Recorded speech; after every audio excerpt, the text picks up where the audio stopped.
Ladies and gentlemen, boys and girls, friends and family, and everybody else, it's such a great pleasure to be with you today on the 5th edition of Season 4 of Real Talk with Billy and Cory, live from the Monstars Center sound booth in Blacksburg, Virginia.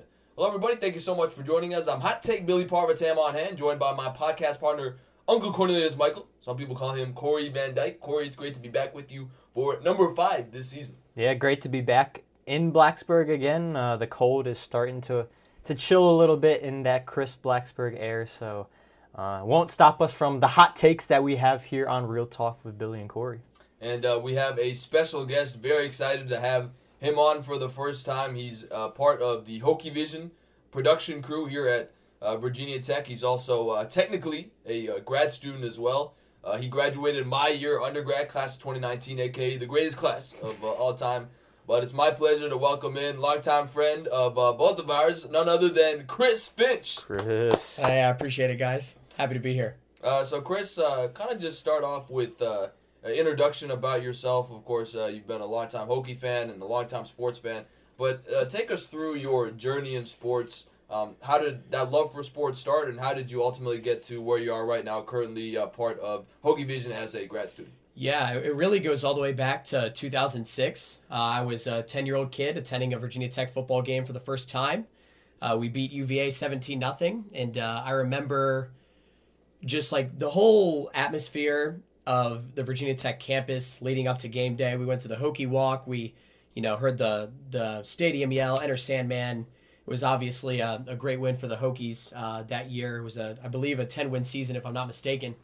And really, it just pole vaulted me into the Tech fandom. I followed Tech football and basketball pretty religiously in high school until it was time for me to pick a school, and there was really no other option for me than Virginia Tech. And I got to Tech, and I had been a longtime sports fan, and for some reason, I guess it's because everyone in my family was an engineer. For some reason, I ended up going into engineering, and I did it for a semester. Really didn't like it. It just wasn't me. It didn't really fit into my skill set very well, and took winter break. Kind of took the off season, if you will, and really contemplated what I like to do. And I said I really just need to be in sports. Ended up applying to Hokievision in spring 2016. Got the job, and I've been working there ever since. And you do a lot of work now. As an undergrad, you did work with the Virginia Tech football team, where, of course, you did coach's video. But take us through what you do now. You do a lot with the ACC Network, which I know is a big initiative by ESPN. It was just launched recently.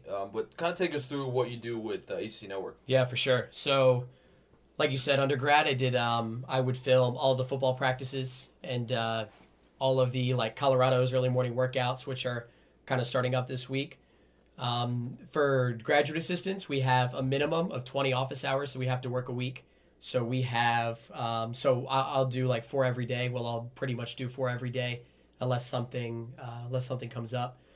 And really, a lot of the stuff that we'll do, a lot of the stuff that I'll do for the network is a lot of just show prep. Assisting our producers and stuff like that with storylines. What I want to do someday is eventually get into producing or directing. And so just kind of being there with those guys and shadowing them, learning from them, it's really, really cool. And at night, when we do our shows, I will be doing instant replay. I'll be a camera operator, or I will be a telestrator using the Chiron Higo software. So it's pretty nice. It's a good time. It's a really good group. I work with some former Tech grads, Mary Desmond, Keely Ledford, and Taylor Brooks. Taylor Brooks, also a member of the GOAT class of 2019. So it's a really good group. We do a lot of stuff outside of the network too, including video board features, social media content. All of the video students are broken up into these things called squads. So my squad is track and field. So this week I'm going to be going to track and field ACC Indoor Championships. Going to be covering that. And that's kind of a day in the life. It was a little bit all over the place, but that's kind of how my life is. So. And you also worked with Ben Anderson, who did come on our podcast one time. Ben, of course, also graduated class of 2019, currently working with Miami. Congrats to Ben as well as Noah Nichols, who and I call him the nicest man in the world. Absolutely. Hard to find a nicer person than Noah. I want to take because and Cory, you can speak to this too. Chris, you obviously do a lot with your job. because it really is a job. You're working a lot of hours, in sports, as you guys know, is not a standard 9 to 5 job. So kind of take me through how you manage, because you also still do have a student component to this, Chris. Right. How do you manage that with your job as well as just kind of enjoying life every once in a while? Yeah, so it doesn't always work like this, but I try to stick to like an 8-8-8 type of plan, where I'll try to find like 8 hours of sleep. I'll try to do 8 hours where I'm pretty diligently working, and I'll have 8 hours where I'm trying to, even if I am working, I try to relax a little bit. I'll play some music. I'll, play some video games with friends, and just try to kind of stay in that balance. A lot of times it ends up being maybe 7 hours of sleep, maybe 10 hours of work, and then, whatever is left, kind of that last 7 hours, 6-7 hours for play. Usually, yeah, I mean, that's kind of how I try to balance it. It doesn't always work out, but yeah, that's what I'll go for. Cory, before we kind of get to you in terms of what's going on with you, we were told that before we came on air that you and Chris were in the same MMR class with Robin Reed, who's well known in this area for being the WDBJ weather anchor. So, Chris also mentioned that apparently Robin said that you and him were his favorite student. So talk about that. And I guess the good news is that this is probably our first guest where there's really no conceivable beef. I can't even come up with anything that you have beef with Chris about. Yeah, you couldn't even manufacture any beef this time with us. But yeah, I think that was a great class with Robin. If I'm not mistaken, was that maybe the first class that he taught here at Virginia Tech? Or one of the very first few. So definitely in his first semester, yeah. For sure. Yeah, so he was brought on as a professor of practice, basically someone who's still in their full-time job but comes and teaches classes as well. And Chris and I were in that class, and it was a great time. And I think, as two diligent guys who showed up every day and went to work, that's something that he came to like about us. We're not the guys that are out there skipping every class and different things like that, but really coming in and putting in our work. So I think it goes back to work ethic. I think even within, we were just talking about working in the sports industry, that's what it all comes down to is work ethic and being willing to put in those hours, being willing to grind a little bit and go out there and do these certain things. So I think that's part of the reason why, I guess, I never heard Robin say that, but apparently Chris said he told a class after that we were his two favorite students. So be it.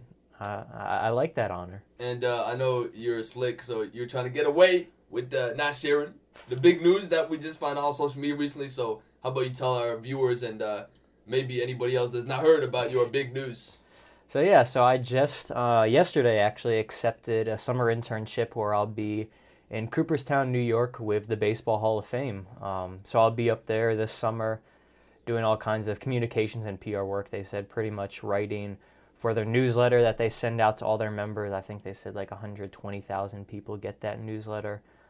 Be writing a date in history of baseball history type stories.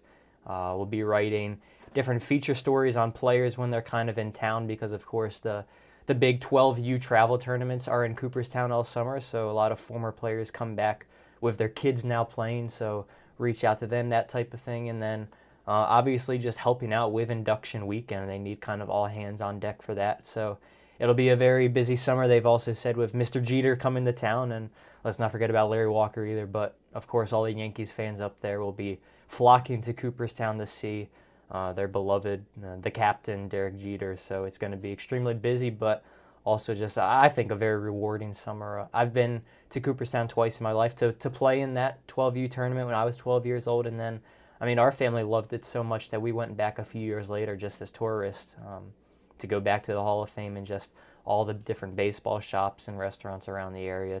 It's truly a cool town that's unlike any other that I've been to. So excited to spend a whole summer there this time. Congrats, Cory. Chris, have you been to Cooperstown? I wish. No, I went. The only I think major Hall of Fame I've been to is the College Football Playoff Hall of Fame. In Atlanta. And Cory, you've been I've been there too. I went there this past summer. I would recommend everyone go there. Yeah, absolutely. I went to Cooperstown as a kid, probably about 2009 or so. So very excited for you, Cory. Of course, me and Chris talking about we graduated. You have not done that yet, but there's no question that I'm sure you will get everything done. And I look forward to visiting the Hall of Fame soon because from the Nationals World Series, they did have, I believe, send in Steven Strasburg's jersey from that epic Game 6 where he went 8 1/3 innings. I'll go back when Max Scherzer is inducted in the Hall of Fame. Probably be the first National to be inducted in the Hall of Fame. That's my bet. But exciting news from Cory and Chris. So let's get on, Chris, with sort of the meat of our podcast. You know, all of our guests that come in, they say that when they're a guest on the podcast, their seat becomes very hot. Do you feel like you're in a hot seat right now? I feel like I'm in a hot seat. I'm ready to deliver some hot takes. So let's talk about, I think, the biggest news that happened over the weekend, and that was the NBA Allstar Game. And guys, this was really a treat for the fans because they made a lot of changes to the game, a lot of revamping. First of all, Kawhi Leonard won the All-Star Game MVP award. In fact, the first Kobe Bryant All-Star Game MVP award. And really all throughout the weekend, the NBA did a lot of terrific tributes to, of course, Kobe Bryant, who tragically passed away about a month ago. But really the key changes to the format were, of course, you still had the two top vote getters, LeBron and Giannis, drafting teams. The draft was televised a couple weeks ago. But then essentially every quarter was a game for charity. So both teams had a charity. The winner of each quarter would get money donated to the charity. And then the fourth quarter would be basically the total cumulative points, and whoever was winning had to score 24 more. So if I'm doing the math correctly, let's just say it was 100 to 99 at the end of the third quarter.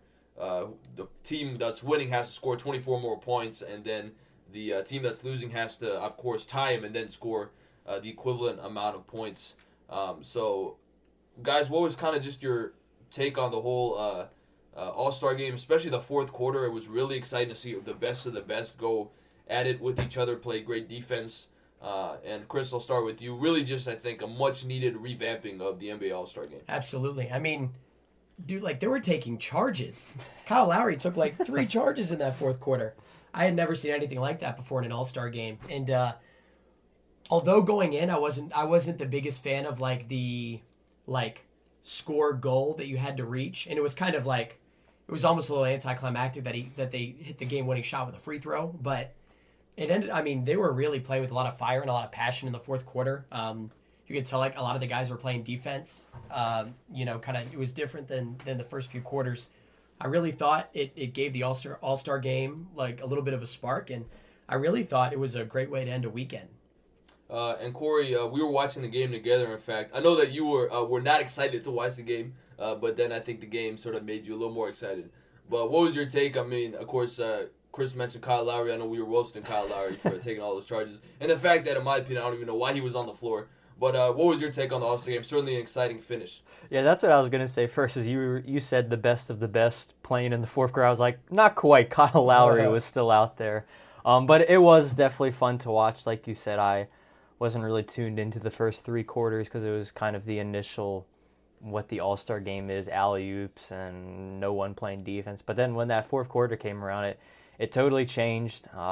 It was an exciting brand of basketball to watch. You know, I think I've even kind of felt sorry for some of those refs at the end. They think they're getting an easy assignment to ref the All-Star Game, and then you have LeBron and Chris Paul and all these guys pretty much yelling at them down their throat and everything. So it was definitely an entertaining brand of basketball to watch. I am a fan, actually, of the target score idea. I think we've seen that, actually. It's called the Elam ending in the TBT tournament, where some of those former college players kind of come back and form a team, and it's played over the summer when not a lot is going on. We've seen that come, and I think, honestly, it's something that will be experimented in a lot. I could even see it very, in the near future, experimented in, like, the NIT tournament. I know the NIT tournament has kind of been an experimental place for a lot of different things. That was even the first place where they went from a 35-second shot clock to a 30-second shot clock, and that became a new rule in college basketball. And even the three-point line being extended back a little bit, that became a new rule this year. So the NIT has kind of become that experimental ground. I think this could be something that's experimented there in the near future. But yeah, I think, just most importantly, it brought back an excitement to a game that's otherwise not the most exciting brand of basketball. And, like, I think you kind of joked that, like, none of those guys really got a rest that game that were playing in the fourth quarter. You kind of think of the All-Star break as a time where you rest up and get ready for the last stretch of the season, but they were going out full force like it was an NBA Finals game out there and really enjoyed watching that. And I think it kind of even, people were saying afterwards, it embodied the competitiveness of Kobe Bryant and just having that be out there as the 24, of course, the target score. So kind of his aura was there that whole night as well. Yeah, I thought the drawback, the score to aim for, I think at the end of that end of the fourth quarter was great. Only thing was, when those guys start playing defense, it actually ended up being way longer than an actual quarter because it wasn't timed, because you just have to, you have the shot clock, but you do have to just get that score, so it could have taken forever. But this might be a hot take, but I would be willing to take just that fourth quarter of the All-Star game over just about any other basketball game played, when you have the best of the best going against each other, except for Kyle Lowry. Yeah, I just thought it was really exciting. But by the way, how about Kawhi Leonard? He won the Finals MVP last year, won the All-Star Game MVP. This year, he's really seems to be on the roll. His team, as we'll get to in a little bit, could be on the cusp of another championship. But yeah, I just thought it exciting. First of all, just the fact that you got two guys picking teams, kind of like old school, where in the street you play pickup, and I think it's been great that the draft is televised the last couple of years. So yeah, I just think overall it was a great weekend, and I think really when you think about the NBA All-Star Game, if we can keep sort of raising the success of the All-Star Game, I think it's probably now the best All-Star Game in all of sports. When you think about it, MLB All-Star Game, I think for the tradition it's great, but they took out the home field advantage, so that game really doesn't mean much anymore. And then you've got the Pro Bowl, which we all know is a joke, and Chris, as you know, covering football really well, and Cory, it's just hard to kind of make a game like football really competitive when one play can sort of end your career. I think, the NBA, they have a real opportunity to sort of make their All-Star Game sort of the talk of the weekend, so to speak. And so I think it was a great game, and Chris certainly hope it's here to stay. Yeah, absolutely. I think the tough part about the, things like the Pro Bowl is, in the Pro Bowl, a lot of the best players are playing in the Super Bowl the next week, so they're not even there. This year you have Patrick Mahomes on one side, Nick Bosa on the other side, and I think the really cool thing about the NBA All-Star Game is the fact that you really do have the best of the best players, except for Kyle Lowry, that are really going at it. And I really hope that in the future we have fourth quarters like that, where we see these guys just continuing to grind, fight, and just scrap for every point en route to that goal. And a great point, Chris. And when you look at sort of the whole weekend, Cory, and I'll go to you first on this. Obviously, a lot of exciting things happened this weekend. You had Buddy Hield barely edge out Devin Booker in the three-point contest. You obviously have the skills challenge, which they've sort of revamped, and that's kind of become more exciting. The Rising Stars, which is USA versus the world, which I think also maybe you could see in the All-Star Game at some point, some iteration of that game. Bam Adebayo, sorry if I butchered that, won the skills challenge. But I think I know where you're going to go when we talk about the All-Star Saturday night. Is the fact that we had a controversial ending for the dunk contest between Derrick Jones Jr. of the Heat as well as Aaron Gordon of the Magic. Aaron Gordon, of course, second time he has lost, controversially, to put it kindly, in the dunk contest. He started out with 550s and ended up losing the contest. And, of course, it was very controversial.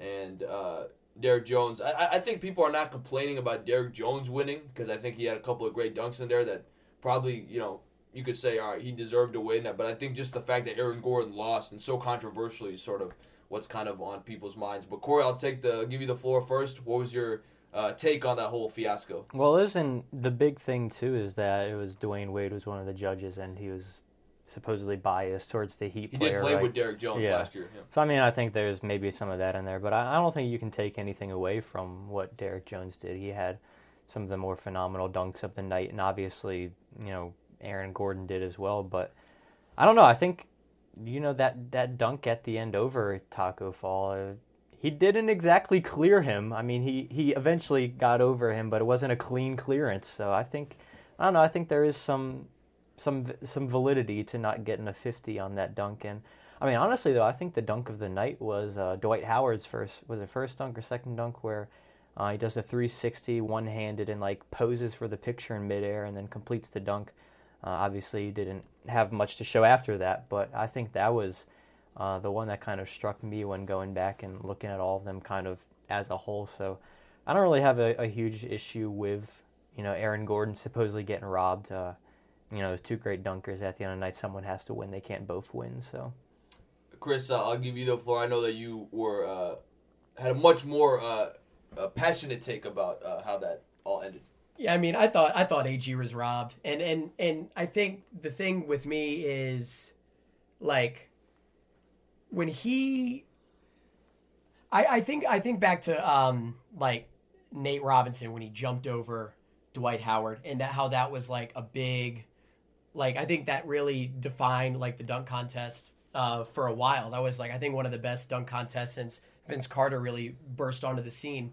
And I thought this one was really good this year. And I think I just think the reason why I was so passionate about it is, watching AG's, I thought that he really channeled a little bit of that, kind of that Nate Robinson or that Vince Carter flair onto his dunk. And I do agree with Cory. I thought Dwight Howard's opening dunk isn't really being talked about enough. I mean, like the pictures where he's like posing for the camera and then dunking it. I don't know, man. It's just like I think it was a really good dunk contest this year, and I wish that people would be talking more about what a good contest it was, maybe instead of like, oh, this person got robbed, that person got robbed, this, that, and the other thing. I will say I do think Aaron Gordon got robbed. Just because of the fact, look, the man had 5 50s. Now, I think the problem was some of those dunks that were getting 50s probably were not 50s. I think they raised the bar so high for average dunks that when it got to the finals, they really had nowhere to go. It was pretty much as long as that's how it came off. Like, as long as the guy completes a dunk, you got to give him a 50 just based off of the standard that you've raised. I think you could have made a legitimate argument that Aaron Gordon should have beaten Zach LaVine back in 2016. And he loses again in 2020, which means he's going to probably finish second in 2024. That's just based off the math that I've calculated. But here's my question, guys. This is something I was thinking about because according to what I've read, apparently if they had tied, then the league just would have decided who would have won. My question is, and I know people want to, I guess inherently people want to see a winner. But what's wrong with having co-winners? Because we've seen it. Definitely in the NBA, we've seen it All-Star Game MVP. We've seen co-Rookie of the Years. And obviously, for example, in Rookie of the Year, that's like a actual award. This is an All-Star Game. So what's your guys' take on that? Like, what's wrong with sort of having a co-winner? Because we've definitely seen it before, especially in the NBA. I don't think there should be co-winners in anything. I agree. There should be one distinct winner. Someone has to separate themselves from the rest of the pack, and whatever that may be, whatever the distinguishing factor is. Maybe we need to have more of a, the judges be, some kind of like rubric or something. I don't know. So it's not just, oh, we liked the flair of that one, give it a 10. Oh, he completed dunk, kind of like you said, give it a 10 type thing. But really have something to judge it upon. I don't know, but yeah, I'm not a fan of like anything having co-winners because I feel like that's not representative of life even. Like there's no co first place and stuff like that. There's no co-champions. You might see that eventually, but I don't know. I'm not really. I don't know because like you say you have Aaron Gordon and DJJ be co-winners, and it's like you look back on that, and I guess we'll remember both of them just like we remembered Aaron Gordon and Zach LaVine. But someone has to have those bragging rights. I know the dunk contest isn't really something that people go out there and say, I'm going to defend my title next year type thing like that, but I think it just kind of sets it in a bad road if we kind of go down that line of co-winners type deal. And Chris, I'll let you give your thoughts on that as well, but how about this too? Why not have the scores be cumulative? Because you look at Aaron Gordon. I could see that, He had 5 50s. So, what else can he do? Why don't change the rules so that we maybe add it to where the dunks you do in the first round do count in the final? Yeah, I think I would really be in favor for any rule change that's going to prevent co-winners. If you guys don't mind, I might stray from the dunk contest and talk about a personal experience last year, where I went out and covered ACC Indoor Track and Field Championships at Rector Fieldhouse, and us and Florida State were going back and forth all day, just like first place after first place in events, and we needed like a certain number of points to win, and we only got a certain number of points to tie. And everyone was kind of like, oh, like, this stinks. And I was like, oh, do we lose? Do they get a tiebreaker? And they said, no, we're like co-ACC champions.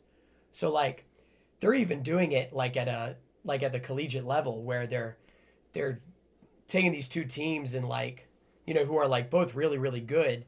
And they're giving them like they're giving them like both an ACC crown, even though, arguably only one of them deserves it. I would just personally, I've never liked ties, and that's kind of some beef that I have with soccer, is that like you can, and I really like watching European and Italian soccer, but like English and Italian soccer, but like if you're going to play, like I feel like if you're not going to play to win, why keep score? Those are my thoughts on that. Corey, I think this will prompt a good discussion because we've talked about the dunk contest, and there's been a lot of discussion going on about the dunk contest, and I think something that's really been missing is stars participating in the dunk contest. You think about this past weekend, it was in Chicago. People were talking about back in '88 when Chicago last hosted, you had Michael Jordan, Dominique. Even in the 2000s, early on, you had Vince Carter, Kobe Bryant participate. Blake Griffin, he wasn't a superstar, but at the time he was a star. Even Dwight Howard, back in his star days, participated in one. I guess, do you see that as a problem, that the fact that stars are not participating? And B, how do you think we can maybe incentivize stars to participate? Because I certainly think that would maybe add to the intrigue of the dunk contest. You look at guys like Derrick Jones Jr., and even though Aaron Gordon's a great dunker, those guys are not, stars even. They're good, solid players, but really not names that you're not going to, if you want to see the Orlando Magic, you're not going to necessarily pay money to see Aaron Gordon, no disrespect. So what's kind of your thoughts on that whole situation? Yeah, I think we're all kind of salty that we'll never get to see LeBron in a dunk contest. I think that would certainly be a spectacle to behold. But, I don't really know if there's, do you incentivize it with money? Like, I don't know. Do you make it a charity type thing, kind of like they made the first 3 quarters of the All-Star Game? It's kind of a tough situation because I don't think, a guy like LeBron sees any, reason why he should go out there and do it other than there's nothing like for himself more so. It's just everything for the fans that kind of want it. So it is in a tough situation. And I don't think, too, that, at the end of the day, it's an All-Star weekend. It's not the biggest thing in the world. LeBron's ultimate goal is to win an NBA championship, not to win a dunk contest. So I think that's part of the reason, too, is it doesn't hold the priority that some of these other things are that these guys are training for 365 days a year. So, yeah, I don't know if there's really anything even out there that we can do to incentivize it, like you said. Chris, do you feel like there are players out there that probably, a guy like LeBron, for example, we know he can dunk, but they're afraid to lose, quote unquote. I think you talked about nobody likes to lose, nobody likes to tie, nobody definitely likes to lose, and definitely for some of these stars, I think they might see it as well. It's bad for my brand if I end up losing the dunk contest. Do you think that people are scared to sort of participate?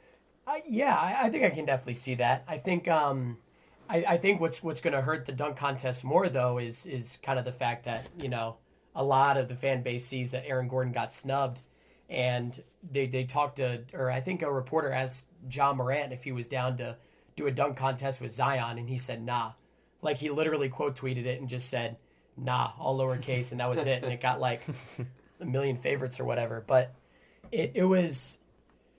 I think that I'm siding more with Cory on the like, hey, it's not the end of the world. I have bigger goals in mind than being afraid to lose, but I don't think that's wrong. Like I think a lot of these guys are very, very competitive, and I think that it can definitely be like a contributing factor. I wouldn't mind seeing the NBA. I know people are like, why do we have to keep incentivizing these guys who already make millions of dollars with even more money? But I think it would be good for the NBA if maybe they could factor in some sort of charity to the dunk contest like they do with the All-Star Game now, to where, if you win the dunk contest, your charity that's associated with you will get the money. I think that would get more people involved, especially when you're doing something for others. And I think there are stars that I definitely would love to see dunk. I wouldn't mind seeing LeBron. I know LeBron's older now, but I think I wouldn't mind seeing him try it, especially against some other people. So, I agree with you guys. This is the biggest thing in the world, no. But I think if you especially want to spice it up, and I definitely think, for example, a 3-point shootout. I know Steph Curry has participated. It'd be nice to see him and Klay Thompson and Devin Booker and who did participate. Damian Lillard was going to participate too, yeah, right? so I think it's always good to see all-stars participating in, the all-star events. I mean, that's what I thought it was supposed to be. I think it's something maybe the league should keep an eye out for, because I think at its height, the dunk contest really is the premier event of that Saturday night. But, of course, with the conclusion of the All-Star Game, we all know that the second half of the NBA season is coming up. Corey, I know you and I briefly made NBA predictions before the start of the season. But, Chris, I'll go to you first. You look at, of course, the conferences. The Milwaukee Bucks are leading the East pretty comfortably over the Toronto Raptors, a 6.5 game lead. And then in the Western Conference, you've got the Lakers, Nuggets, and Clippers, and the Jazz, all with the number 1 through 4 spots. Lakers have a 4-game lead, but really those 4 teams are separated by 5.5 games or less. So, what's your kind of take on the NBA season? And do you have a prediction for the the finals coming up here in June, just a couple months? Yeah, it's a lot of fun. I really like the second half of the NBA season, and I really like playoff time. My guy Daryl Grant from Hokievision is a diehard LeBron fan, diehard Lakers fan, kind of as a result of that. And he's going to give me a lot of flack for this because I'm not the biggest Lakers fan, but I do think that they're going to be the team that comes out of the West. I mean, I like playoff LeBron just plays at a completely different level. And I think Anthony Davis, coming over from the Pelicans, not really having this experience before, is going to be really hungry. They're a deep team too. I think a lot of people are sleeping on Denver. I think a lot of people talk about the Rockets. They talk about the Jazz. They talk about the Clippers. A lot of people are even giving the Thunder a lot of praise. But, I mean, the Nuggets are putting together a really, really good season led by Mr. Jokic. And I think, kind of coming out of the Eastern Conference, I'm a big Giannis fan, so I do love the Bucks. I think a team that can really give them a hard time, though, is the Boston Celtics. I still think that the Bucks are going to be the team that comes out of the East. I think it's going to be a Bucks-Lakers finals, and I think I will give the nod to the Bucks in a 7-game series. But I think that a hungry, Kyrie-less Celtics team could potentially give them a hard time in the Eastern Conference Finals. And, I don't think I could go on this podcast if I don't come up with a hot take. But, hey, the Wizards are only 3 games back out of that 8th seed in the East. So, we'll see if they can maybe sneak into the postseason here, past the Magic. That is definitely a hot take. But, Corey, I don't remember off the top of my head what your prediction was. But I was trying to think about it, too. I think I had the Lakers winning it all. I think Lakers over Bucks. And do you still hold that prediction? Yeah, I'll still hold by that just because... me and my roommate Bassam, obviously you're good friends with Bassam as well. We were talking about this the other day, Billy, that, the Lakers, they might not have the best roster from top to bottom. I think you can make the argument either the Bucks or the Clippers have, the best overall roster. But when you have, I think without a doubt the best duo that they have with LeBron and Anthony Davis. And, in the end of the season, when you have 2 guys like that who are, going full out effort at that point in the playoffs, it's going to be tough to beat a team of 2 guys like that. So I do like the Lakers. Another team that Chris didn't mention that, might be one of the more polarizing teams, I think, is the 76ers. You look at them kind of polar opposites home and away. They're 25-2 at home and 9-19 on the road. And right now they're slotted as a 5 seed, so that wouldn't be good for them because they'd have to go on the road in that first series. But I think if they could sneak into that top 4, and then even if they're number 4 and have to face the Bucks in that second round, that's going to be one of the top playoff series I think we'll see during the span of the NBA playoffs. So I'd watch out I'd put them as my kind of sleeper team right now, the Sixers, if they can sort of get things together on the road a little bit. I think it would be great if the Lakers won the championship this year, especially, with the passing of Kobe Bryant. It would just be great for that city, for that team, that franchise. But I'm going to stick with my original prediction, which is the Los Angeles Clippers will face the Milwaukee Bucks in the NBA championship. I just think the Clippers are a overall better team. The Lakers might have a better duo. LeBron and AD over Kawhi Leonard and Paul George, but I'd argue Kawhi Leonard is the best player in the NBA right now, especially two ways. And I just think overall the Clippers have a better supporting cast. You got guys like Lou Williams and Montrezl Harrell in those guys, and then also a better coach. Doc Rivers has won a championship. You're facing a guy like Frank Vogel, who's never really had a lot of postseason success. So I'm going with the Clippers, and I agree with both of you guys. The Bucks are the favorite in the East. I'm not sure that there's really a team that can challenge them. Celtics are playing better together without Kyrie Irving and with Kemba Walker in as the starting point guard. And the Sixers, of course, have the talent, but they're a polarizing team, like you mentioned, Corey. But I just think that the Bucks, top to bottom, have the best team, and also no Kawhi Leonard in the East. So that's kind of where I was going with this point, is that I think that Giannis is probably the front runner for the MVP, just because it seems like all the other major talent is in the West. Do you guys agree with that? Yeah, I think he won it last year too, right? Yeah. Going back to back. I think that, I really think it's going to come down to either Kawhi or Giannis. I mean, I really think that Kawhi is putting together a run unlike anything that we've seen from an individual player here ever since like Miami Heat LeBron James. I mean, with all of these awards and accolades Kawhi is putting together, but then like Giannis is doing the same thing. I mean, the Bucks just would obviously not be the same team.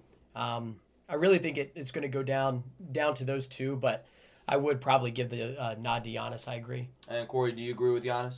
Yeah, I think Giannis, and a guy that's kind of under the radar right now, and it's kind of if his team can make a run. And of course, he got hurt at the end of before All-Star break, is Damian Lillard, and the run that he kind of put together. I think, let's see, right now they're ninth in the West. So like 4 games back of the Grizzlies. So they're going to have to go on a little bit of run to get into the playoffs. But I think, if he keeps putting up some of the stats that he put up, of course, we saw the Blazers spoil the Kobe night in the Lakers' first home game after the passing of Kobe Bryant, where he put up 40-plus points and really dominated that game from start to finish. I think that's kind of the one guy you have to look out for, maybe making a huge run down the stretches if Lillard can kind of keep some of that magic going. I think you could certainly make an argument for him as well. Yeah, Chris mentioned the Wizards making the playoffs. I believe the Blazers will make the playoffs, selfishly because I want to see Dame Lillard in the playoffs. I remember last year when he hit that crazy buzzer beater against the Thunder, I was watching that live. So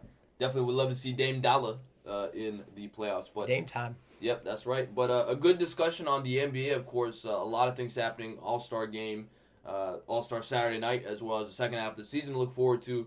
But let's move on now to Major League Baseball, and I know it's both a favorite sport of me and Corey. Couldn't tell from Corey, of course. I know he's going to Cooperstown, but I didn't know that was his favorite sport. I couldn't tell. But the league is under a lot of scrutiny this offseason. Of course, the Astros, that's a big controversy in and of itself, something that we've discussed multiple times on this podcast. But let's first start out with this alleged proposal that the MLB has on the table, looking to expand its postseason. I know that a lot of experts, a lot of commentaries says that Major League Baseball is on the decline, but apparently in 2022, sources say that the league wants to make a radical change to its playoff system. So essentially, to say it in a nutshell, the best team in the league would receive a bye into the division series. The 2 remaining division winners and the wild card team with the best record of the 4 would each host All-Star games of best of 3 series. So essentially, I believe they're increasing the number of teams from 10 to 14. So that's a couple more wild card teams. And once the team clinches their playoff spots and the regular season ends, the division winner with the second best record would select its wild card opponent from the 3 wild card winners not hosting a series. The division winner with the worst record would then choose from the remaining 2 wild card teams, and then the last matchup would be the 2 wild card teams that have not chosen. So basically, to put it in a nutshell, a lot of changes. Corey, I'll start with you. What's your take on sort of this whole season? I know it's warranted a lot of strong reactions, especially from Trevor Bauer, who's never afraid to voice his opinions. That's an understatement. But what's your take on this radical, to put it simply, potential move from the MLB? This is going to be a hot take, but I am a fan of it. I think anytime we can have more baseball, and that's what it would be, another series pretty much added, I'm in favor of that. And I think just the drama that it creates by, a team choosing what opponent they want, kind of, even the talk that would be about that kind of going forward, saying, man, these guys didn't think we stood any chance. They picked us, and just all of that kind of jawing going back and forth. I think that could add some intrigue to the sport where that's kind of missing. Of course, there's been a lot of that this offseason with the Astros being the common target, but I think it could definitely add some intrigue. And, of course, it might help my Giants get back in it. They're a little bit on the decline, so, if you had a couple more wild card teams, maybe they could make a surprise run or something like that in the near future. But like I said, I think anytime there's more baseball, I'm a fan of that. And it really does reward that best team in each league, too, because they have that bye. And that's kind of something that,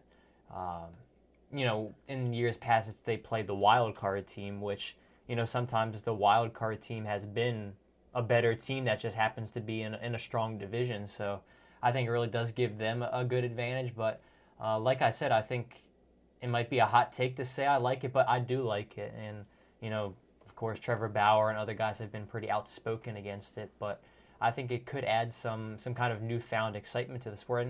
And, even just recently we added the play-in game for the wild card, and people were kind of skeptical about that at first, but it's become, one of the top things that we look forward to every season now is those wild card play-in games where it's a win-or-go-home scenario. So I think, adding in more drama like that is going to do nothing but be helpful for the sport.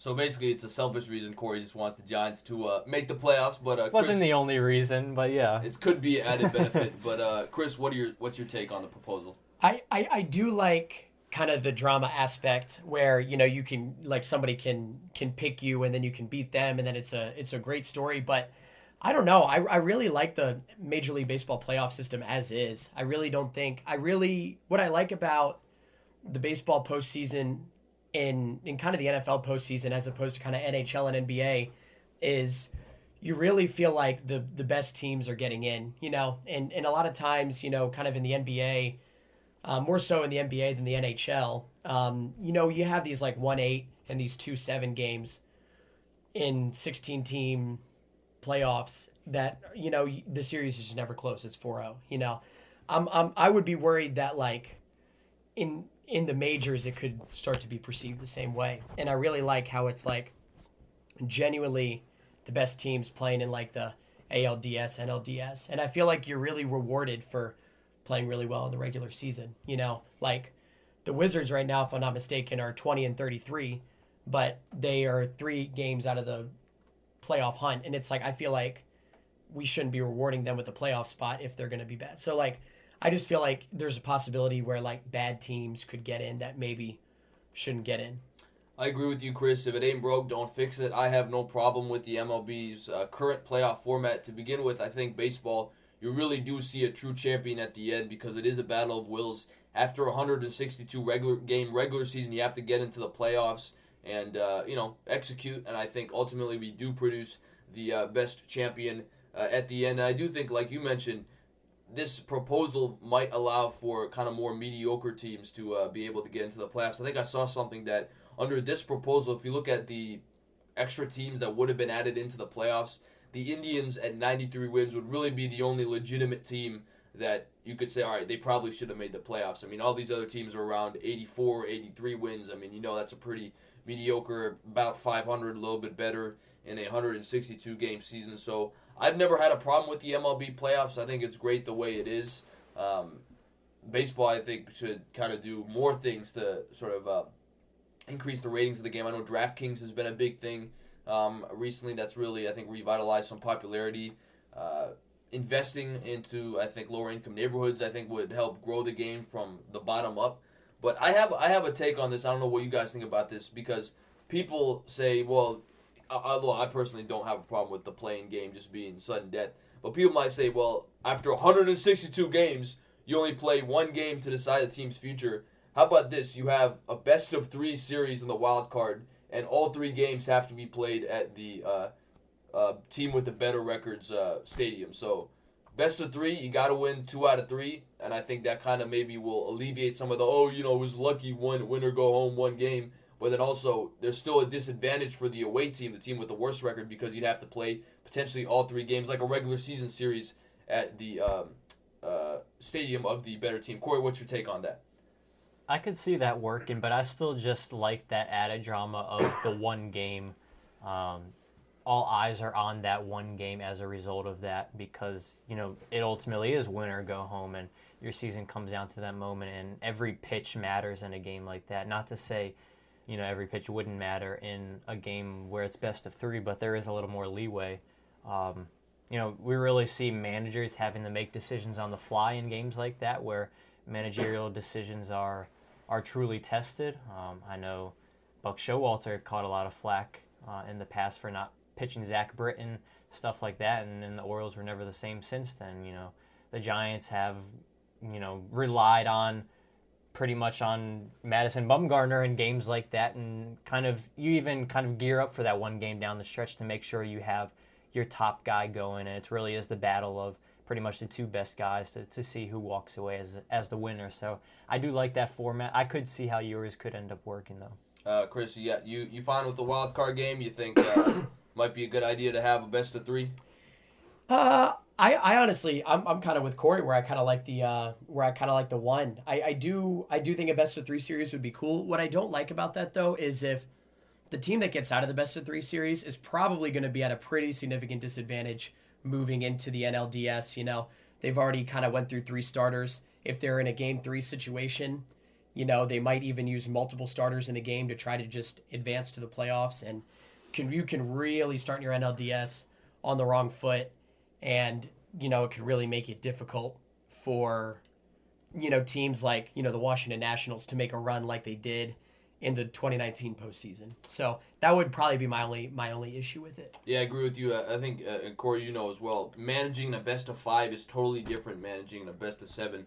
You mentioned the Nationals. I mean, they really did not have much bullpen options. They really were basically saying, we're going to throw Scherzer, Strasburg, Corbin, and then have the other 2 guys available in the pen, especially in those first couple rounds, the wild card game and the best of 5 series. Cory, what's your take quickly on the 3-batter minimum? That's the rule that another rule that the MLB has instituted, basically saying you bring in a pitcher, he has to face a minimum of 3 batters, trying to shore up the pace of play. I think this is really going to kind of take away those specialist guys like that special southpaw to deal to a lefty batter and a right-hander to a right-handed batter, vice versa. What's your take on that? Yeah, definitely. I think the whole goal is to speed up the pace of the game, and people say that's part of the reason that people aren't watching the game, but I think it goes a lot further beyond just how long the games may take. But I mean, it definitely does impact a lot of guys. You have, like you said, those lefty specialists that only go in there to get the lefties out late in games, and now all of a sudden do they become an extinct commodity kind of in the game? It'll be an interesting kind of question to look at going forward, is to see how these guys kind of adjust to it. How managers now have to adjust to it, where you can't just constantly be doing change after change. So I don't know. I think I do kind of like the rule, though, because, you see these random games, in the middle of August that 2 teams aren't contending, and you're still seeing them making 8 pitching changes. Like, you kind of just got to get it going. I think if you're a major league pitcher, you should be able to get out a guy, even if it's a righty-lefty matchup or vice versa. It shouldn't just be able to be, you can only get out lefties type deal. So, but like I said, it'll be interesting for some of those guys moving forward if, they become extinct or if they kind of adjust with the new rule. Yeah, I love the rule. I've never understood the whole specialist thing, especially like if you've got a really good left-handed pitcher, and not that Sean Doolittle is this guy, but I'm just using him because he's the first guy that came to my mind. If he's really as good of a pitcher as you think, he should be able to get right-handed batters out too. So I think this is a great rule. It's going to, I think, shore up the game a little bit. And to all the people like, oh, this is like taken away from the old school. Well, if you're trying to go old school, then they didn't have relief pitchers back in the day. They just had guys like Sandy Koufax and Don Drysdale pitching the whole game, every game they started in the World Series. So if you want to talk about old school, then we really shouldn't even have relief pitchers. So I think this is a great rule, and the good ones will adjust, like you said, Cory, and I think the ones that aren't as good will not be on major league teams. But wanted to transition to, I think, the news that you could argue really has taken over all of sports, Chris, and that's the Houston Astros. I mean, we already know the punishments that's been handed down. A.J. Hinch was fired. 2 other managers, Alex Cora of the Red Sox and Carlos Beltran of the Mets, were fired. The GM, Jim Crane, or rather Jim Crane's the owner, but the GM for the Astros was fired. And now Rob Manfred came out because there's also been a lot of backlash against the apology that the Astros, Altuve, and Bregman had at spring training. And Manfred has come out and said that they actually did, in fact, use the trash can stealing sign method during their World Series run. So what's kind of your take on everything that's come about? I mean, we have guys like LeBron tweeting about it now. Do you think that I think this kind of revived the question, do you think they should strip the title? What's kind of your take on that? It's really just this whole situation overall. Yeah, it's crazy how quickly this whole thing has evolved, and I'm really glad other athletes from other sports are getting involved in it because it's really, really just sad, especially for the teams that have lost to the Astros both in divisional series and in the World Series. As far as stripping the title goes, I really think they should strip it. They've taken away Heisman trophies and other such accolades for what I would argue as less. So I think that they should take it away. And I mean, I don't know how popular the apology video was. I don't know if it went viral, but it was pretty bad. It just sounded like it was a whole bunch of excuses, whatever, this, that.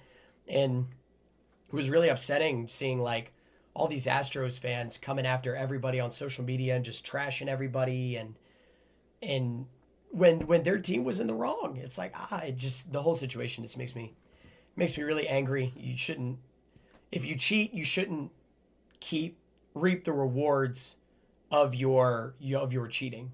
That's my take. So just to clarify, are you saying strip the title and then maybe do something like give it to the Dodgers or or whoever, or are you just saying strip the title and you can't really, award something to the Dodgers when they didn't win, even though it was maybe stacked odds?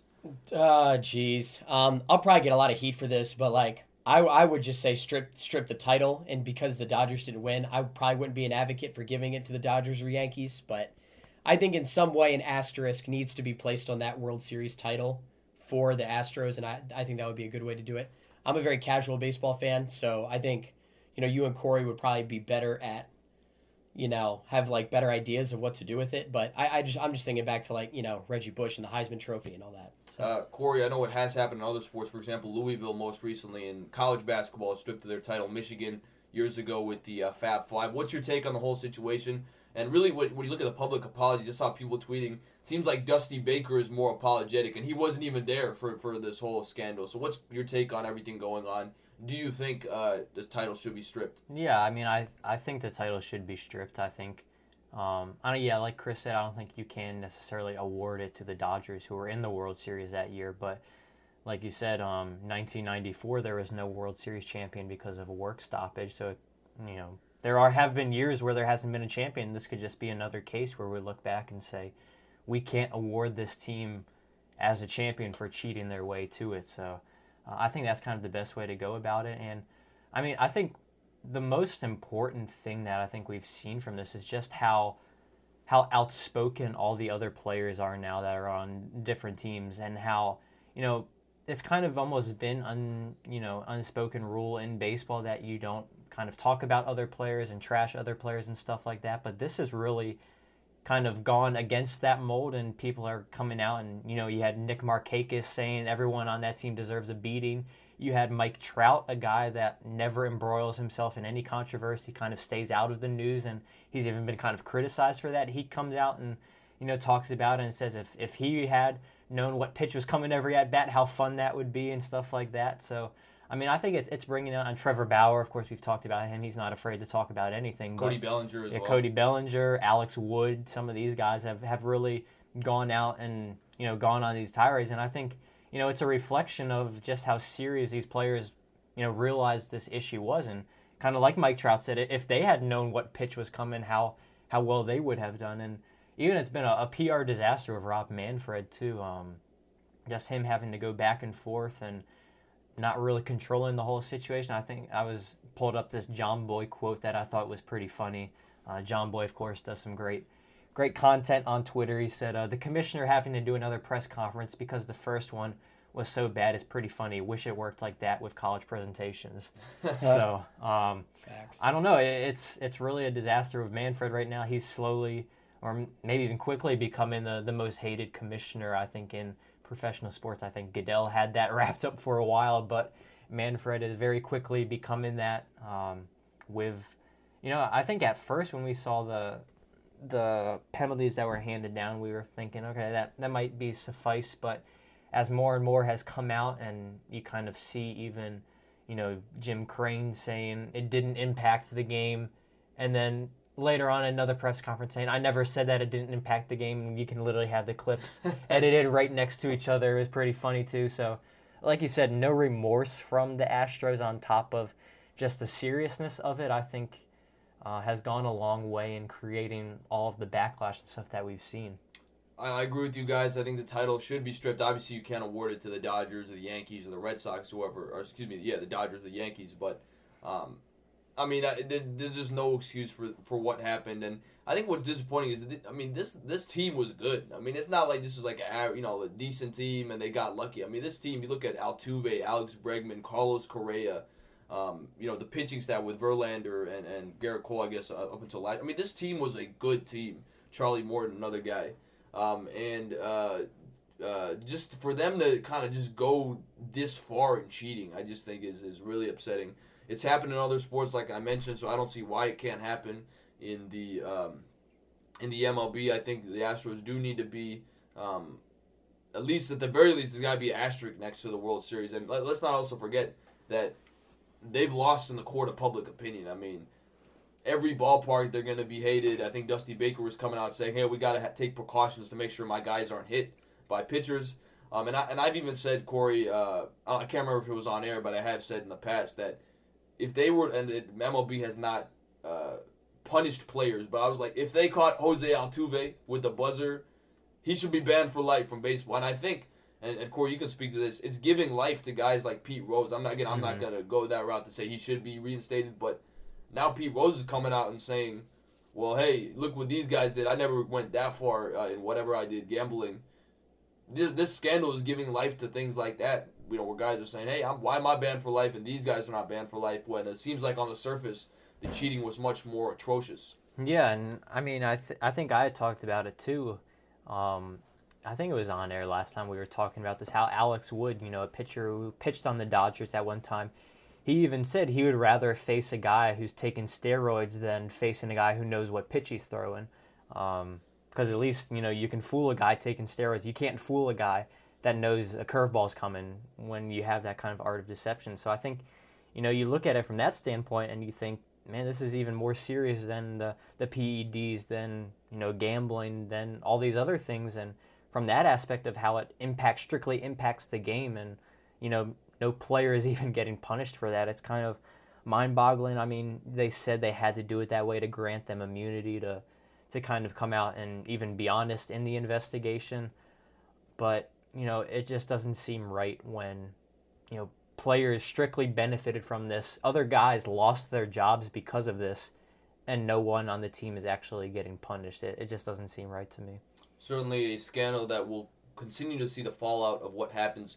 I do want to give a shout-out to the Washington Nationals, because there's been reports now that apparently Davey Martinez talked to Alex Cora, who tipped him off about the fact that the Astros were cheating. And I know Paul Menhart, the Nats pitching coach, was telling his pitchers, like, hey, we got to step up our science because there's some allegations going on there. And keep in mind, the Nationals were the first team ever in all sports to win all 4 of their games on the road. So where it supposedly was at the height of its cheating, the Nats did survive that, and I think all sports is grateful that they did win a World Series. Otherwise, you would have talked about 2 World Series championship teams being illegitimate, potentially, at least in the court of public opinion, because of cheating. But that's a good discussion on the Astros. We'll see what happens going forward. Chris, before we end our podcast, we like to do a thing with our guests where we have sort of a rapid fire round. All right. So the seat becomes really hot. Oh, jeez. So, burning up. All right, I'm ready. Yeah, so we'll start with favorite thing to do when you're not working. Running. Favorite dining hall at Virginia Tech? West End. What would you get at West End? London broil, mashed potatoes, mushroom gravy, and a cornbread square. Okay, that sounds pretty good. If you could only pick one team to watch, one sport, who would you watch? Washington Redskins, as sad as it makes me. Well, that is loyal to my team, ride or die. Yeah, that's fair. That's a tough choice though. favorite. Let's go favorite athlete. Michael Phelps. Michael Phelps or Tiger Woods. Okay, and if you could watch one athlete that, I guess Michael Phelps technically retired, but how about one athlete that if you could pay money to see, who would it be? Right now, probably Steph Curry when he's like really on fire. That's a good one. And what would you say? Where would you like to see yourself in 5 years? 5 years being a director at some ACC university, doing what I do now. If we're talking about 20 years, I want to direct or produce the Super Bowl. Nice. Well, I'll tell you what. I mean, Corey, he's probably the GOAT at this because he actually answered them fast. It was actually rapid fire, not taking all the sweet time to answer like previous guests have done. Kyle Van Dyke, especially shout out to Kyle. But Chris, yeah, you did a good job, and thank you so much for joining us. Yeah, thank you guys. I know you've I remember our first podcast. You were nice enough to tweet it out to the people. So obviously, thank you for being supportive of the podcast. And it was great to finally have you on. Long-time listener. Yeah, definitely will be doing the same for this one. For sure. So. Thank you so much. And Corey, you got another great podcast. Talked about a lot of great topics, and we didn't even get to Virginia Tech sports necessarily. With basketball coming up, they're going to play UVA next week, looking to finish strong in Mike Young's first season. Yeah, and they got a big one tonight against Miami. Hoping to keep the winning streak going after they ended that losing streak, of course, this past Saturday against Pitt. So I'm sure we'll have some Mike Young talk next time we're on here as well. Get your popcorn ready. That's right. Once again, want to thank our special guest, Chris Finch, for joining us on the 5th edition of Season 4 of Real Talk with Billy and Cory. For my podcast partner, Uncle Cornelius Michael, Corey Van Dyke, I'm Hot Take Billy Parvatam on hand. We say so long to you for just a while. Have a great week, everybody. We'll see you next time. Love you 3000.